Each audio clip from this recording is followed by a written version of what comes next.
Kerrville Folk Festival 1977. We all come here, we all enjoy the new folk contest, but that year was a champion year, much like the play That Championship Season. It was Rick Beresford and George Ensley and Jubal Clark and Tim Henderson and this gentleman, representing the new folk class of 1977, Eric Taylor.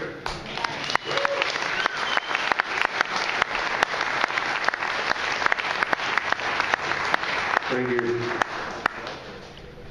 I scream, you scream.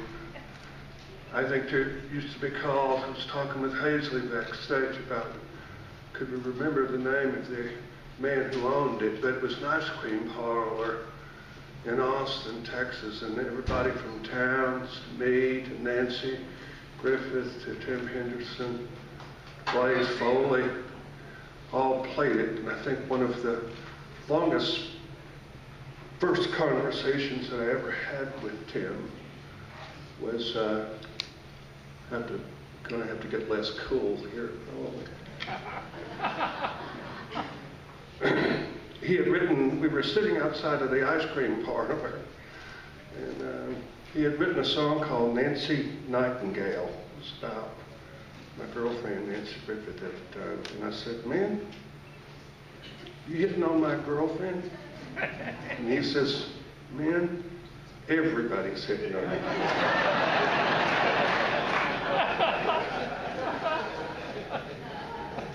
And we sat there and we talked about what it was like to try to play these songs and mean them. And he said to me, he asked me, he said, what do you think Henry David Thoreau would say to us about playing in an ice cream parlor and all this?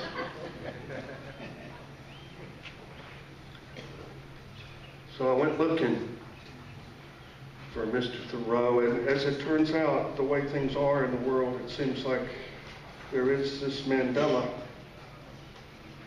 I spoke with Marion just a few days ago, and she had just recently come back from Walden Pond. And so this would be a conversation between H.D. Thoreau and Mr. Henderson. It is remarkable that there is little or nothing to be remembered written on the subject of getting a living. How to make getting a living not merely honest and honorable, but altogether inviting and glorious.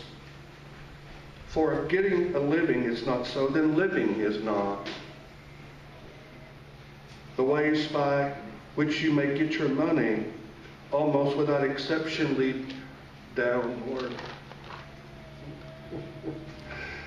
If you would get your money as a writer or a lecturer, then you must be popular, which is to go down perpendicularly.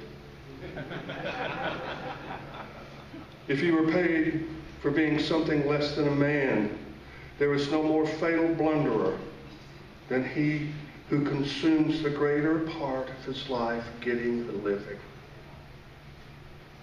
If a man walks in the woods for love of them half of each day, he is in danger of being regarded as a loafer. But if he spends his whole day as a speculator, shearing off those woods and making the earth bald long before her time, then he is esteemed as an industrious and enterprising citizen.